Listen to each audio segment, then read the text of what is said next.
मेरी आध्यात्मिक बड़ी बहन है वो। और मोर और ऊपर जाएंगे तो आजकल एक नया वर्ड है, पता है आप लोगों को? Partner in crime. She is my partner in spirituality. Crime नहीं।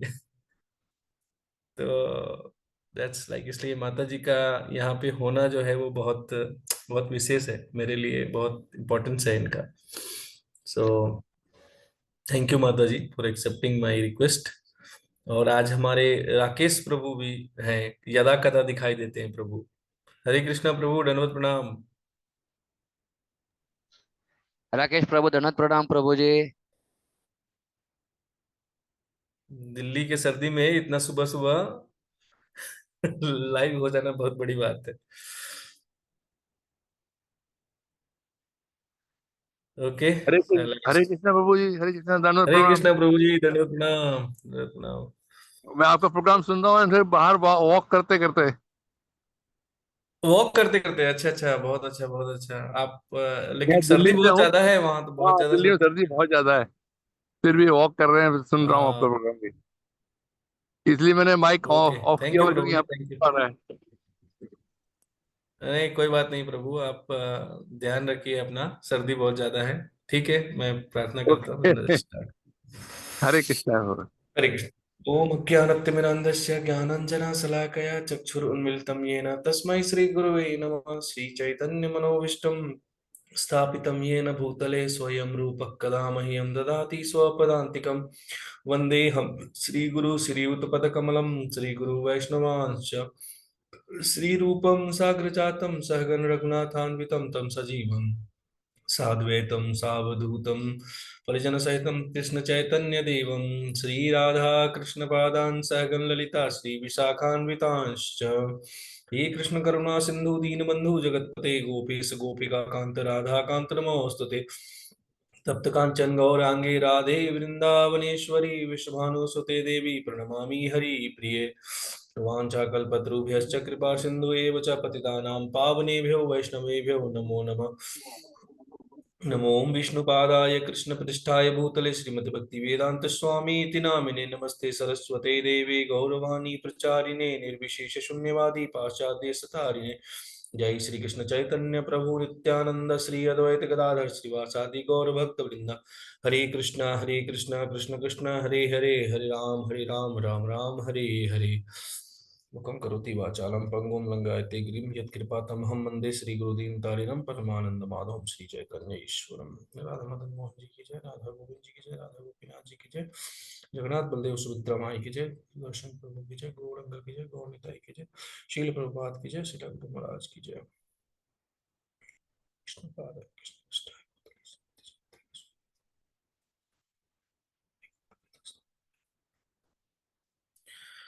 हरे कृष्णा। सो हम लोग कहाँ तक है अभी? कोई शॉर्ट रिकेप। एक पहला क्या था? पहला हमने क्या देखा था? सबसे पहला चीज, वाई वी आर अनहैप्पी। सुख का तलाश सबको है, बट सुख क्यों नहीं है, इस चीज को हमने पहले सेशन में देखा। फिर नेक्स्ट हमने देखा कि वो सुख नहीं होने का कारण क्या है और वो कैसे हो सकता है। फिर तीसरा सेशन कि हमारा जो जो विशेषाधिकार है, जो इस मानव जीवन में जो हमें विशेष अवसर मिला है, उसको हमें क्यों नहीं खोना चाहिए, और खोने पे क्या होगा अगर हमने वो अवसर खो दिया, तो हमारे साथ क्या होगा, या जीव के साथ में क्या होता है अगर वो उस अवसर को खो देता है। तो यहाँ तक हमने अभी देखा है। तो अभी जो है इस बात को कि जैसे इस चीज को प्रैक्टिकली इम्प्लीमेंट करने के लिए, प्रैक्टिकली इस चीज को इम्प्लीमेंट करना है आपको, कि हाँ जो मतलब आपको क्या कहते हैं कि इस विशेषाधिकार का उपयोग करना है। तो प्रैक्टिकली आपको क्या करना चाहिए जिससे आप इस विशेष, जिससे आपको सहायता मिले इस विशेषाधिकार को मतलब उपयोग करने के लिए, इस विशेष ऐसा जो आपको प्रिविलेज है, इस प्रिविलेज का उपयोग करने के लिए जो थॉट प्रोसेस है वो किस तरह का थॉट प्रोसेस होगा, तो आप इसको अचीव कर सकते हैं, आप इसको हासिल कर सकते हैं। इस चीज पे आज चर्चा करेंगे। तो स्टार्ट करते हैं फॉर एग्जाम्पल कि जैसे इसको मैं मतलब ठीक है, जैसे पहले एग्जाम्पल फिर मैं उसको एक्सप्लेन करता हूँ। तो जैसे अगर मान लीजिए कि कोई एक गाड़ी है, एसी लग्जरी का ट्रेन। तो आप लोगों ने जैसे महाराजा एक्सप्रेस का नाम सुना है, सुना है ना? इंडिया का सबसे लग्जरी कार है, मतलब ये है, ट्रेन है जो, राजस्थान में है ना प्रभु जी वो? नहीं वो बाकी जगह ऐसे भी हाँ मतलब घूमता है उसके वैसे, ये वो होते हैं। टूर का है, टूर टाइप का होता है ना हाँ प्रभु? टूर टाइप का है। So you will enjoy all luxury, और उसके साथ में आप जो है मतलब जो भी टूर पैकेज के जगह होंगे वो सारी जगह आप घूमते हैं। तो अगर आप एक मतलब ये कीजिए, इमेजिन कीजिए कि ये है, वो महाराजा एक्सप्रेस है।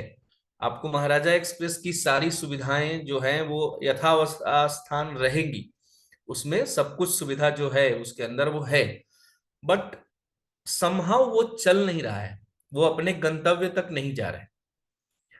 तो ये मान लीजिए कि उसमें ड्राइवर नहीं है, उसमें ड्राइवर नहीं है, या उसका जाने का कोई मतलब प्लान नहीं है उसमें, बस आप जा करके और आप उसकी जो सुविधाएं हैं उसका लाभ उठा सकते हैं, बट आप कहीं वो जा नहीं रहा है। तो क्या आप ऐसे महाराजा एक्सप्रेस में सफर करना चाहेंगे?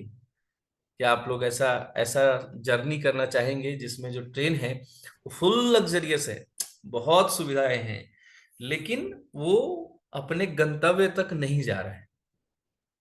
कोई जाना नहीं, चाहेगा? कोई है तो हैंड राइज कीजिए जिसको ऐसे ट्रेन में सफर करना है। नहीं नोबडी जाएंगे। Wants to go. नो प्रभु नो, नहीं जाना। कोई नहीं जाएगा ऐसे ट्रेन में। ओके, तो एक्चुअली में हम लोग यही कर रहे हैं। इस बात से कोई डिसएग्री करता है? किसी को लगता है कि नहीं हम लोग ऐसा नहीं कर रहे हैं? अग्री कर रहे हैं प्रभु, हम तो अग्री है। हम लोग लिटरली यही कर रहे हैं। कैसे? कि जैसे कि हमने पहले से, हमारे पहले एक सेशन में हमने बात किया था कि हमारा जो शरीर है वो इस आत्मा का वाहन है। इस आत्मा को गंतव्य तक पहुंचाने के लिए इस शरीर की जरूरत है, इस शरीर का जरूरत है। ये शरीर हमें इस आत्मा का जो गंतव्य है भगवान को पाना, भगवान के को पाना ही पूर्णता है। और भगवान को पाने के लिए ये शरीर जो है उस वाहन की तरह काम करता है, जिसमें ये आत्मा सवार होकर के और वहां तक पहुंचता है। इसका और भी उदाहरण में इसको वाहन की तरह बताया गया है। जैसे एक एक उदाहरण है जिसमें वो मतलब बताते हैं कि जो हमारी जो इंद्रियां हैं वो रथ, इंद्रियां जो है वो रथ है, और मतलब जो ये है बुद्धि जो है वो अ, मन जो है वो लगाम है, और बुद्धि जो है वो मतलब उसको चला रहा है रथ को, और आत्मा जो है वो पीछे बैठा हुआ है।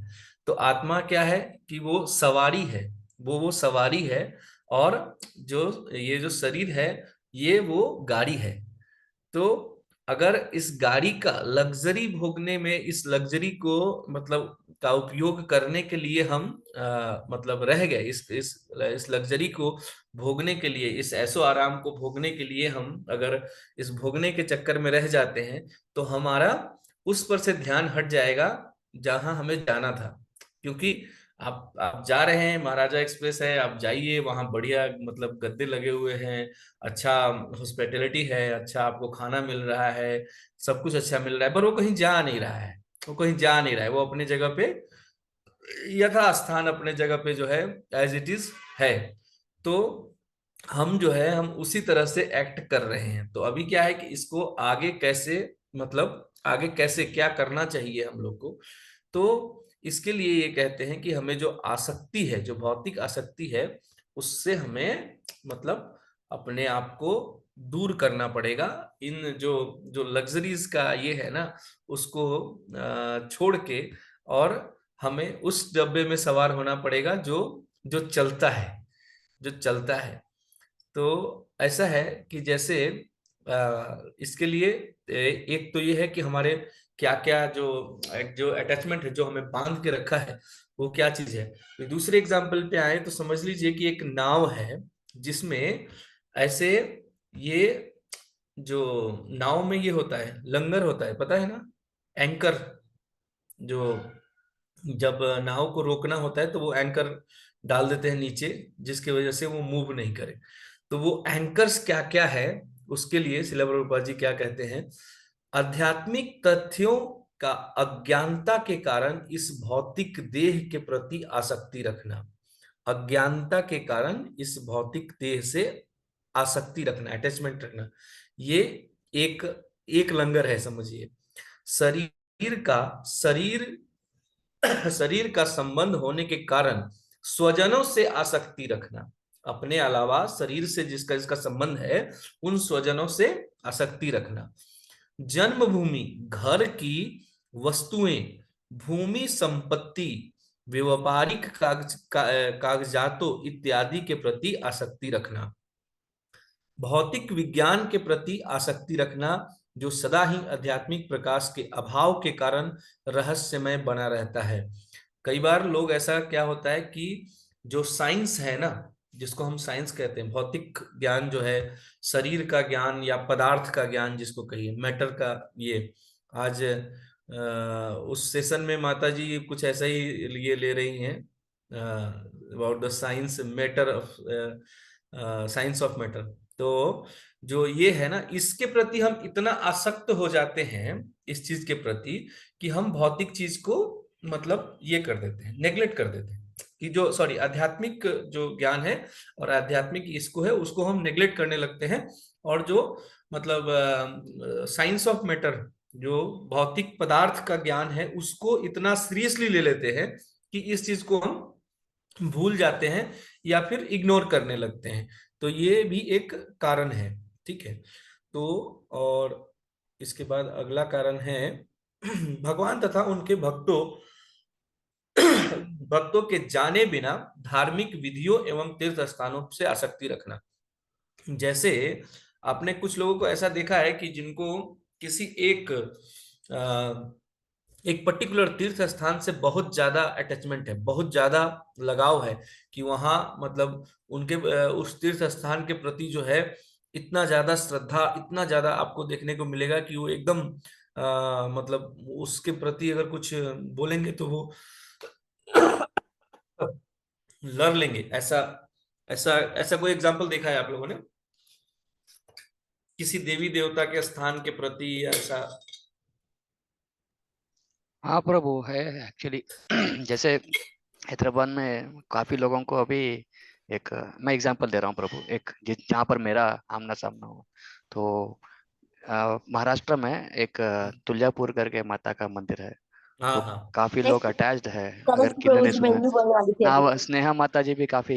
यही बोलने वाली तो थी मैं जहाँ पर हम लोग रहते हैं वहां पर तो काफी अटैचमेंट है माता जी का। ऐसे मंदिर बहुत भव्य है लेकिन काफी लोगों का अटैचमेंट है वहां पर। अगर कुछ थोड़ा भी अगर जैसे बोलना तो नहीं चाहिए देवी देवताओं के, हम तो कभी सभी की बराबर देखते हैं, बट अगर वो कॉन्वर्जेशन में उतर जाते हैं तो फिर एक नेक्स्ट लेवल में चले जाता है। तो हाँ, वो बड़े मतलब उग्र हो जाते हैं, उग्रता पे आ जाते हैं।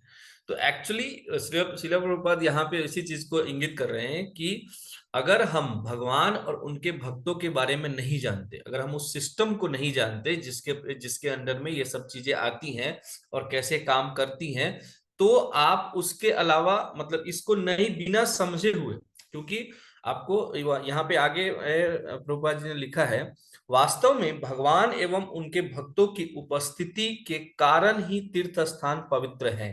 तो तीर्थ स्थान अगर आप भगवान को और उनके भक्तों को नहीं समझ रहे हैं, जैसे आप वृंदावन जा रहे हैं और वृंदावन में जो जो वृंदावन के जो रसिक हैं, वृंदावन के जो धामवासी हैं या जो ये हैं वहां पे जो मतलब अपने साधु हैं जो वहां रह करके साधना कर रहे हैं, उनको आप नहीं जानते, उनके प्रति आपके अंदर कोई भावना नहीं है, कोई भावना नहीं है। जैसे अभी मैंने कल मैंने एक ये देखा एक वहाँ मतलब वृंदावन के एक धामवासी हैं, उनका यूट्यूब चैनल है, तो वो वहाँ जो चल रहा होता है ना उसका अपडेट्स डालते रहते हैं। तो वो मैंने एक देखा कि उन्होंने दिखाया कि क्रिसमस और इसके ये होने की वजह से, क्रिसमस और न्यू ईयर के होने की वजह से इतना ज्यादा भीड़ है कि वो जो बांके बिहारी का जो मतलब यमुना जी से जहाँ बांके बिहारी की तरफ मुड़ते हैं ना, वहां रोड एकदम बराबर दिख रहा है। मतलब आदमी मंदिर में नहीं, मंदिर तो कभी नहीं खाली रहता, कब मंदिर तो हमेशा भरा रहता है, पर इधर से इतना ज्यादा भीड़ है वहां पे कि रोड में आदमी बराबर से मुंडी दिख रहा है, वो ऊपर से वीडियो शूट कर रहे हैं।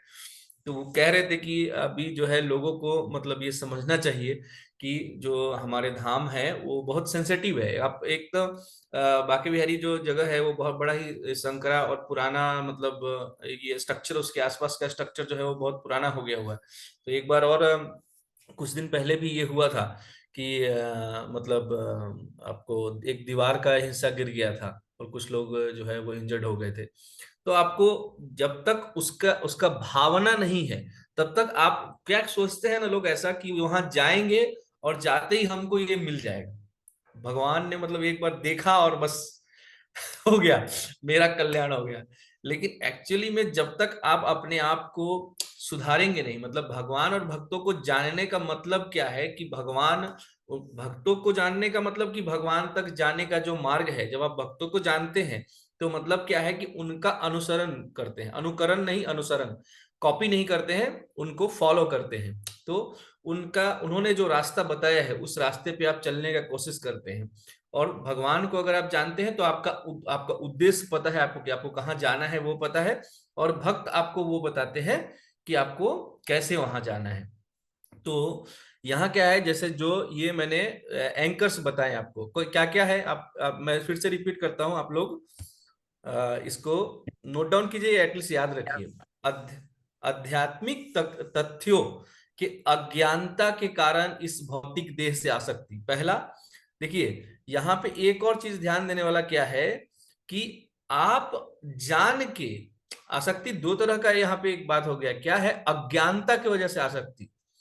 आप ये जानते हैं कि ये जो हमारा शरीर है ये सिर्फ वाहन है, इसको, इसका देखभाल हमको इसलिए करना है कि हमको गंतव्य तक पहुंचने के लिए, जितना दिन भगवान का सेवा करने के लिए ये शरीर जरूरी है।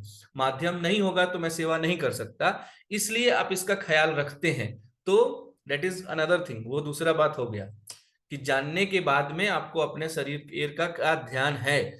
लेकिन अज्ञानता की वजह से आप ये मानते हैं कि सब कुछ यही है, जो है यही है, जिंदगी ना मिलेगी दोबारा।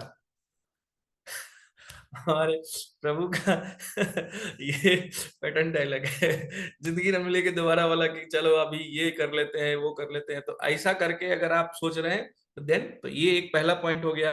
देन द सेकेंड पॉइंट है कि शरीर से जुड़े हुए लोगों का, उसमें भी सेम बात आ जाएगा कि अगर आप, जैसे मैंने पहले ये चीज ये कहा है कि आपको, आपका रिस्पॉन्सिबिलिटी है, इसलिए आपको वो उनके साथ में जो भी आदान प्रदान है उसको विधिवत रखना जरूरी है। तो आप ये समझ के कर रहे हैं तो इट्स ओके। लेकिन इसके बियॉन्ड अगर आप जा रहे हैं कि नहीं अभी ये नहीं हुआ तो क्या होगा, क्या हो जाएगा, मतलब अगर अत्यधिक आसक्ति हो रही है उससे, तो एक एक वो हो गया। देन फिर तीसरा है कि जन्मभूमि, घर, संपत्ति और कागजात, इनसे अत्याधिक, इत्यादि से अत्याधिक आसक्ति। और चौथा, भौतिक विज्ञान के प्रति आसक्ति, भौतिक विज्ञान के प्रति कि हाँ मतलब जो साइंस ये मानता है तो यही सही है और इसको एकदम पूरा पकड़ लेना, ठीक है। और पांचवा हो गया भगवान और भगवान के भक्तों को जाने बिना किसी तीर्थ स्थान और या किसी इससे आपको ज्यादा आसक्ति होना। तो ये पांच आपके, ये समझिए कि नाव में पड़े हुए लंगड़ है, ये पांच नाव है, उस नाव पे आत्मा जो है वो सवार है, और वहां पांच ऐसा लंगर जो है वो पड़ा है। तो इसको कैसे ये करेंगे, कैसे इससे अलग होंगे, तो उस चीज के लिए भगवान खुद आपको बताते हैं, भगवान खुद भगवत गीता में ये चीज बताते हैं। तो भगवत गीता में श्लोक है, आपको 1 सेकेंड, 15वें अध्याय का तीसरा और चौथा श्लोक, 3 and 4 ऑफ 15th 15वें अध्याय का, क्योंकि वहां पे इस बारे में बात हुई है कि यहाँ से कैसे जा सकते हैं। तो यहाँ पे मैं इसका सिर्फ अनुवाद पढ़ रहा हूं ताकि समझने में इजी होगा। इस संसार में इस वृक्ष का मतलब, इससे पहले जो श्लोक है उसमें इस संसार को एक ऊर्ध्वमूल वृक्ष की तरह बताया गया है, जिसकी शाखाएं ऊपर है और जड़ नीचे है। तो वो वृक्ष बताया गया है, इसलिए मैंने बताया कि आपको समझ में आएगा कि क्या कहना चाह रहे हैं। तो इस संसार में इस वृक्ष का वास्तविक स्वरूप नहीं देखा जा सकता। कोई भी ये नहीं समझ सकता कि ये कहाँ समाप्त होता है, कहाँ से शुरू होता है, या इसकी नींव कहाँ है। लेकिन दृढ़ निश्चय, यहाँ ये पॉइंट ध्यान देने का है, यही चीज मैं आप लोगों को ये करना चाहता हूँ। लेकिन दृढ़ निश्चय के साथ व्यक्ति को वैराग्य के हथियार से इस मजबूत जड़ वाले वृक्ष को काट डालना चाहिए। उसके बाद व्यक्ति को उस स्थान की खोज करनी चाहिए जहां जाने के बाद वह कभी वापस नहीं आता, और वहां उस परम पुरुषोत्तम भगवान के प्रति समर्पण करना चाहिए, जिससे सब कुछ शुरू हुआ है और जिनसे आदि काल में सब कुछ आगे बढ़ता है। तो इसका सलूशन क्या है? सलूशन है अभ्यास और वैराग्य। जो पहले छठे अध्याय में जो भगवान बताए हैं कि अभ्यास और वैराग्य के द्वारा आप ये कर सकते हैं। तो जैसे आपका शरीर है, तो आप इसको जब जब जानेंगे और उस चीज को प्रैक्टिकली ये करेंगे तो आपको इससे मतलब ये जो अटैचमेंट है, इससे धीरे धीरे आपको ये हो जाएगा, डिटैचमेंट हो जाएगा, छूट जाएंगे इस मोह से कि हाँ यही है जो है, सब कुछ है। इसके अलावा जब पता चलता है कि इसके परे भी कुछ है, तो इससे जो आसक्ति है वो ऑटोमेटिकली कम हो जाता है। जैसे किसी को अगर रोज का जो है वो 10 रुपया, समझिए कि 10 रुपया रोज मिलता है। जब हम बच्चे हैं, जैसे एग्जाम्पल, हम जब बच्चे हैं, छोटे बच्चे हैं, तो हमें 10 रुपया पर डे, समझिए कि एक बच्चे को 10 रुपया पॉकेट मनी मिलता है। ठीक है, तो वो 10 रुपया उसके लिए कितना वैल्यूएबल है? 1 सेकेंड।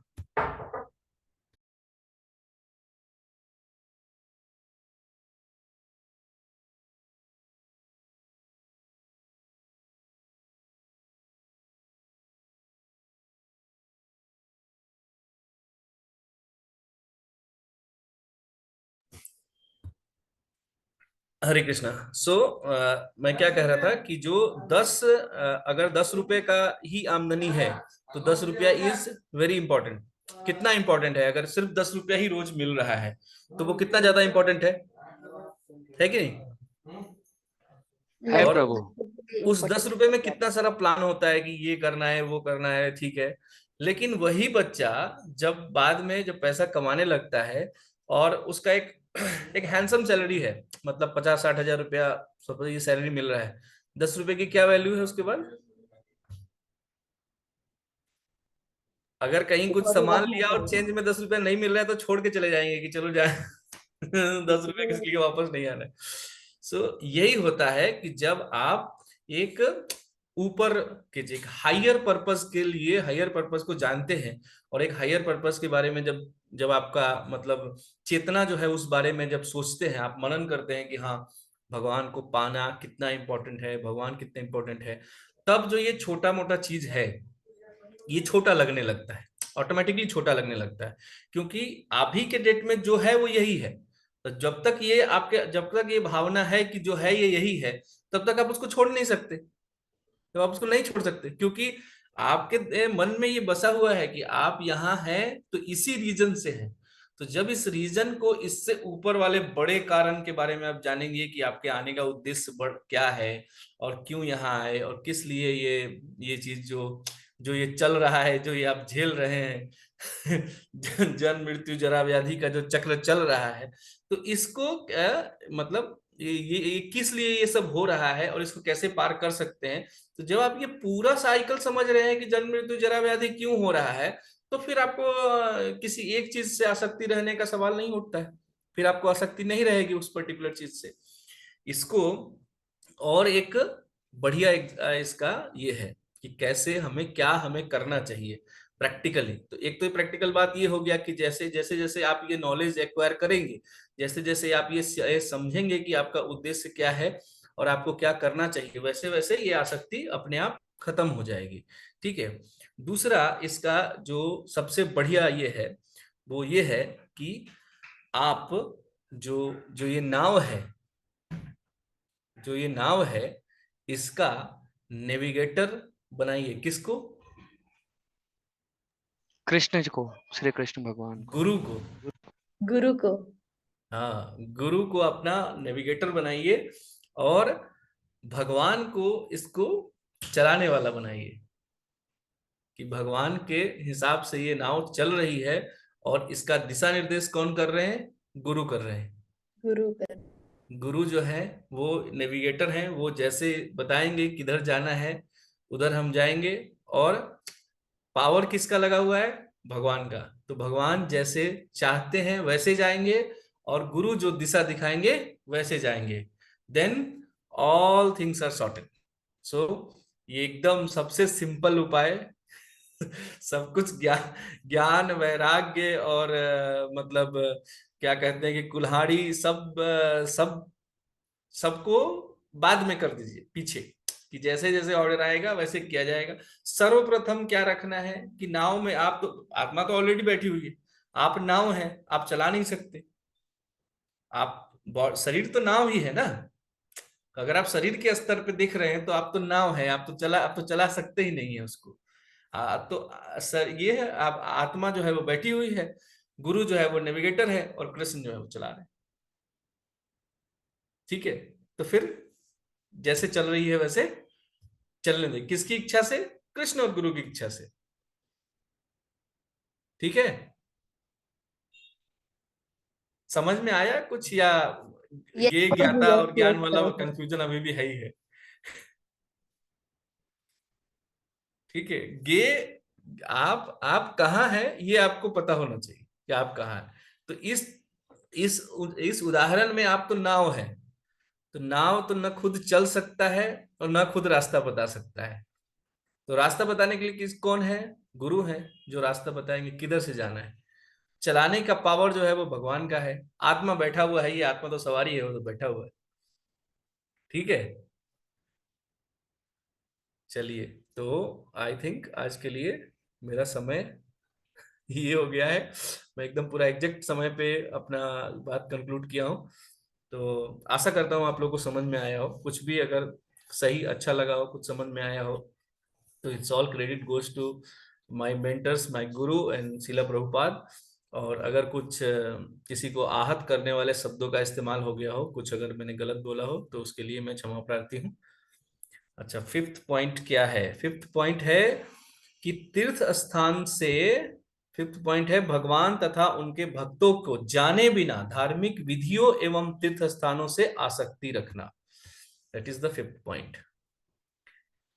ओके। तो वांछा कल्पतरुभ्यश्च कृपा सिंधु एव च पतितानां पावनेभ्यो वैष्णवेभ्यो नमो नमः। हरे कृष्णा। माता जी, आप कुछ कुछ ऐड या कुछ कहना चाहते हैं? पद्मिनी हरिप्रिया माता जी। हरे कृष्ण प्रभु। मैं कुछ याद नहीं करना चाहती हूँ, आप कर लिया है। एक तरह से मैं थोड़ा बिजी हूँ, सुन रही हूँ फिर भी। अच्छा अच्छा, ठीक है। तो ओके। आपको बुलाने का और एक उद्देश्य था कि क्या? थोड़ा कुछ समय निकालिए हम लोग के लिए भी, कभी? जब आपकी इच्छा हो। ओके। मैं तो मैं तो अभी आप बोलिए, मैं अभी अभी साइड में खड़ा हो जाता हम्म। कैमरा बंद करके। तो मेरे को तो आज्ञा दीजिए आप कि हाँ, जिस दिन कि प्रभु ये दिन मेरे को चाहिए, अच्छा, वो आपका मैं है। जब फ्री रहती हूँ मैं बोल देती हूँ आपको, पहले से इन्फॉर्म हाँ कर। बिल्कुल बिल्कुल, आपकी जब जब आपकी इच्छा हो। मैं या। इसलिए अभी तक आपको नहीं बोला था कि आप व्यस्त थे। तो अभी अभी आप धीरे धीरे अब आप फिर से अपने पुराने लाइफ स्टाइल में आ रहे हैं। हम्म। तो थोड़ा जब भी आपको समय मिलता है तो। जी, definitely. Okay. Thank you okay, thank you प्रभु। Hare Krishna. Thank you each and everyone. Thank you माता जी, thank you for thank you joining. माता जी फॉर ज्वाइनिंग। माता जी हरि बोल। Thank you. Thank you everyone for joining. We will meet tomorrow and discuss in a further way. अब इसको आगे थोड़ा और आगे लेके चलेंगे कि आगे क्या करना चाहिए। वैसे तो आज आज ही ये हो गया क्या करना चाहिए, लेकिन क्या है कि हमें जितना हम इस पे मनन और चर्चा करते रहेंगे उतना जो है ये चीज हमारे लिए आसान होते जाएगा, उतना हमारा मतलब आपको जैसे जैसे रोशनी होता है, जैसे आपने ये देखा है, आप लोगों ने कोहरा देखा है, आप लोगों ने जब कोहरा होता है ना सुबह, तो सुबह मतलब सूर्योदय होने के बाद में भी आपको पूरा अंधेरा लगता है, जैसे रात है वैसा ही लगता है। तो ये जो है ये कोहरा जैसा ही है। और जैसे जैसे ज्ञान रूपी सूरज का उदय होगा और आपके अंदर, और वो जो धुंध है वो अपने आप धीरे धीरे छटता जाएगा और फिर आपको रास्ता दिखाई देगा। तो इसलिए जो नेविगेटर हैं आपके, उन पे भरोसा रखिए कि हाँ जो शिला प्रभुपाद ने जो बताया है और जो जो उन्होंने हमें रास्ता दिखाया है उस रास्ते पे हमें भरोसा रखना चाहिए। और जैसे जैसे मतलब हमारे अंदर ज्ञान का प्रकाश होगा तो वैसे हमें भी सब कुछ सही सही दिखने लगेगा। शुरू में आपको ऐसा लग सकता है कि हाँ मे बी हम सीधा सही जा रहे हैं कि नहीं जा रहे हैं, नहीं, ऐसा नहीं है। आपको विश्वास होना चाहिए कि जो रास्ता हमको बताया जा रहा है, अगर इतने लोग, इतने सारे मतलब महान लोग जो हैं वो सब मिल करके इस बात को ये कर रहे हैं कि हमें मतलब एक सिर्फ एक चीज, एक ही काम, यही करिए, ये करके एक ही मंत्र और एक ही सेवा, जब इतने महान लोग जब इस बात को इतना जोर शोर से कह रहे हैं, इतने जोर दे करके, ये एक ही मंत्र है तो वो इनका नाम और एक ही सेवा हो तो तस्य देवस्य सेवा, तो हमें विश्वास करना चाहिए। और उस विश्वास के साथ जब हम आगे बढ़ेंगे तो धुंध छट जाएगा। जैसे सुबह सुबह आप लोग नदी के पास गए कभी? सुबह सुबह, सुबह सुबह नदी के पास जाएंगे तो नदी के ऊपर पूरा ऐसा अंधेरा, कोहरा जैसा, कोहरा जो अभी तो जैसे सर्दी के समय में तो हर जगह कोहरा होता है, लेकिन नदी के पास जब आप कभी भी जाएंगे तो वहां पे कोहरा ही रहता है सुबह में। तो उस समय अगर नाव पे कोई बैठ के जा रहा हो तो वैसा ही दशा हमारा है कि हम बैठे हैं किनारे पे और हमको दिख नहीं रहा है, लेकिन आपको विश्वास करना पड़ेगा अपने नेविगेटर पे, अपने नाविक पे, ताकि और जैसे ही वो आगे बढ़ेगा और सूरज का रोशनी आएगा, ज्ञान रूपी सूरज का रोशनी आएगा तो सब कुछ आपको साफ साफ दिखाई देगा। ओके, तो आज के लिए एंड करते हैं सेशन। कोई क्वेश्चन है किसी का?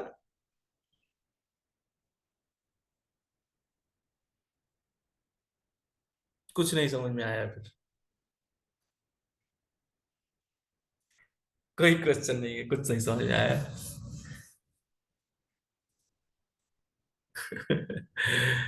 ओके, ठीक है माता जी, प्लीज एंड द सेशन। वांछाकल्पतरुभ्यश्च कृपासिन्धुभ्येव च पतितानां पावनेभ्यो वैष्णवेभ्यो नमो नमः। श्रील प्रभुपाद की जय, श्रील गुरु महाराज की जय। ओके प्रभु जी, हम एंडिंग। ये